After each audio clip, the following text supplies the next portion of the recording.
Well, good day YouTube and welcome to another episode of the Albino Random Beer Review.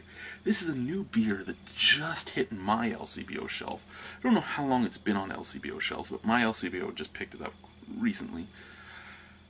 I'm really excited to try this beer. I've wanted to try a beer from this company for a very long time. However, there were other beers from this company I wanted to try more, like El Roja. Anyway, this is Calabaza Blanca from Jolly Pumpkin Artisan Ales. So there you go.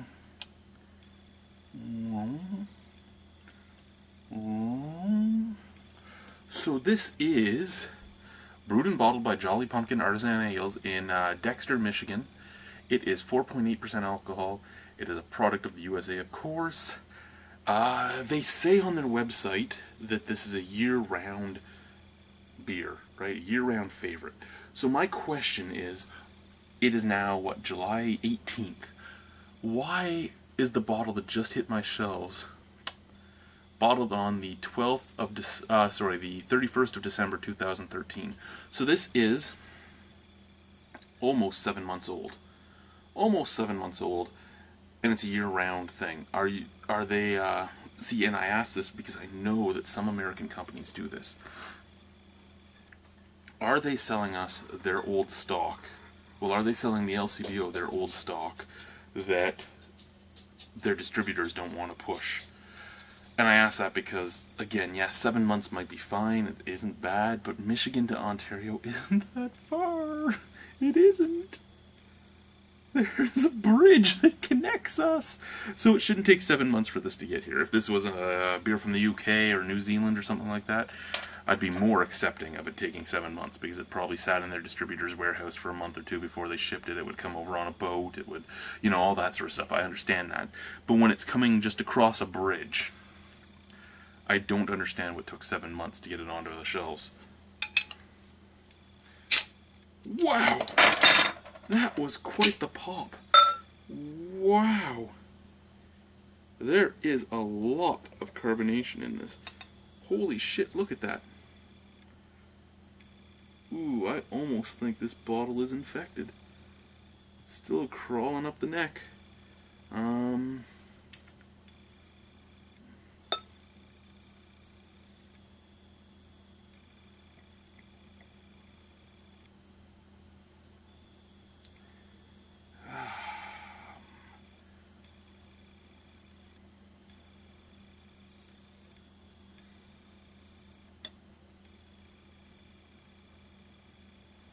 Okay, so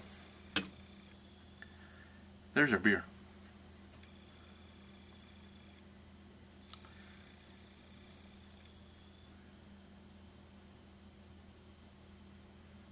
That head is fading, at least. I mean, look at it going away. Very slowly. It's actually kind of like a Duvel head. I'm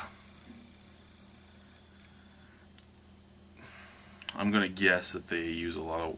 I'm going to assume, it doesn't say anything on here, but I'm going to assume that they use some wild yeast in the brewery. Again, I've never had anything from this brewery, I've just heard a lot about them, and have wanted to try them for a long time. So I'm going to guess there's a lot of wild yeast in that brewery, and either wild yeast was used in this, or it just got into this, which is perfectly fine. I mean, if it was used in it, it can explain that, because wild yeasts, you don't always know what they're going to do. Also, if it got into it, it doesn't matter. It doesn't necessarily destroy the beer. If it's Brett or something like that, it doesn't destroy the beer either, but you never know exactly what Brett's going to do. Most people assume they know exactly what Brett's going to do, but it can come off barnyardy, it can come off just weird and funky, it can come off sour. There's so many things it can do to a beer. And at least the head's fading and it's not growing anymore in the bottle. It stopped growing. So I take back my comment about infection. I thought infection because it just started to do the rise. And it wasn't doing the I'm overcarbonated rise. It was doing the, hi, you just opened me and I'm just going to blow up everywhere if you don't pour me some rise.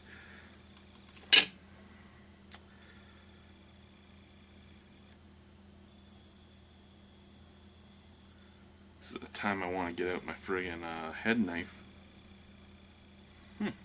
Smells nice out of what I can smell out of the head.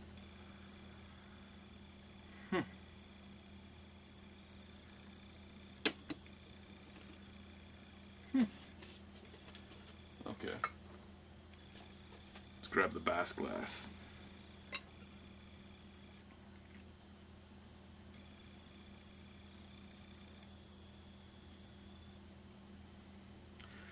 Okay, I can't really pour much slower than I'm pouring here.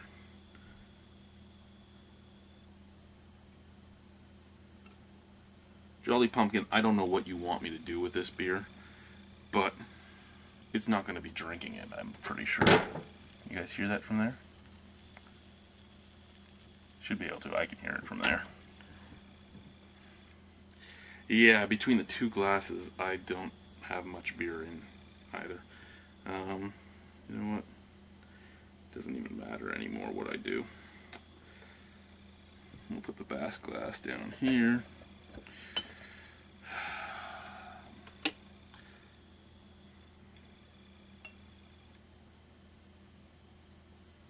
I shouldn't need to go back and forth between two glasses to get a glass of beer either.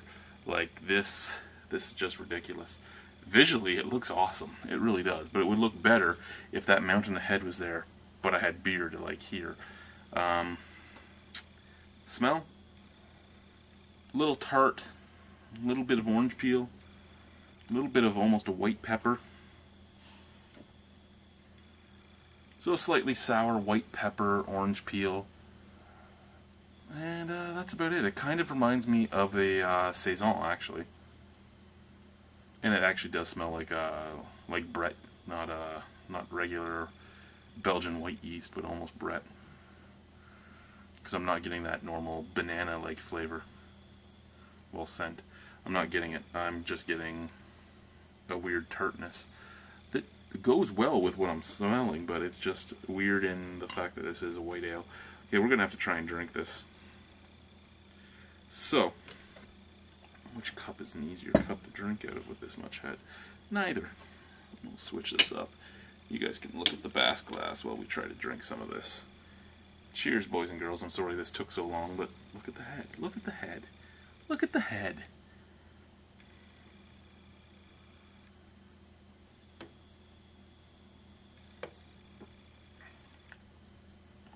Oh. Now that's interesting.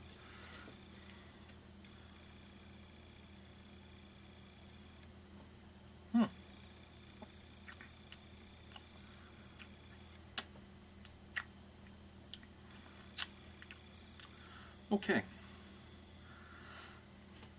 So this is, to me, like a mixture of a Goza, so a salted, slightly sour wheat beer, and a Saison. It's like a mix of the two of them. It's actually quite enjoyable.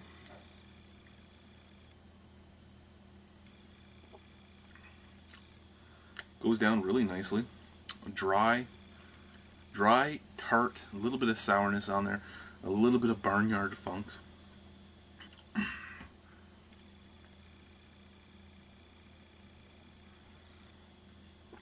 The coriander shows up at the end with a dry, slightly sourness. I know there's no white pepper in this. I've read the bottle enough to know that, but and I've read a few things around the internet about it.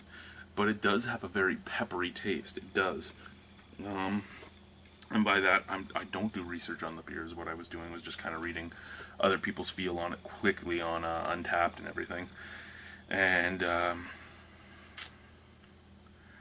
actually, when I picked up this bottle, I thought it was an Italian brewery until I saw that it was a Jolly Pumpkin beer. Just by the name, I thought it would have been an Italian brewery.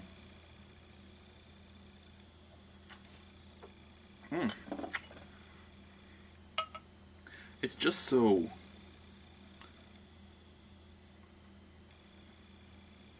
different from other white beers. I'm trying to get as much of it out of the bottle as I can, just in case there wasn't really any splooge when I did it. I held the bottle upside down for a while, and I did the Weiss roll and everything, and there wasn't really much splooge that came out, but it's looking like it's getting darker as it's pouring, so probably is some splooge in there. But I just want to know if the taste changes once you get to the bottom. So I'm just trying to get out as much of it as I can. But it's not looking like it's going to be an easy task. There's still Still about an inch of beer in there.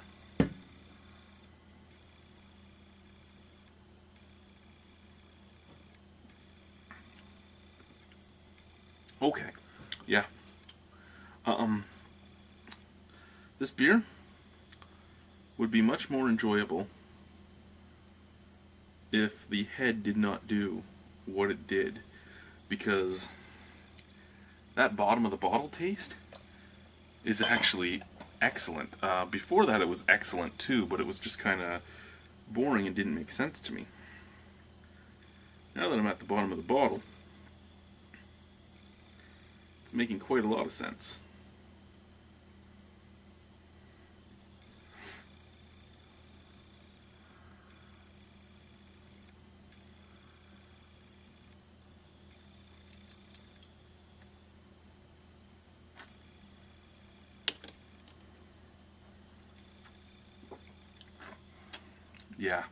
Yeah, okay. So the slight tartness that was in there becomes a lot more tartness once you get to the bottom of the bottle. Still not actually sour, but just a little tartness on there. Still a grainy dryness at the same time. So you get your sourness that fades into a grainy dryness that ends with a, excuse me, again, a slight tartness and a nice coriander dirtiness. Beautiful beer, beautiful beer.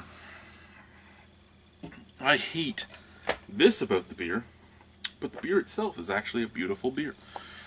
Out of 10 on this beer.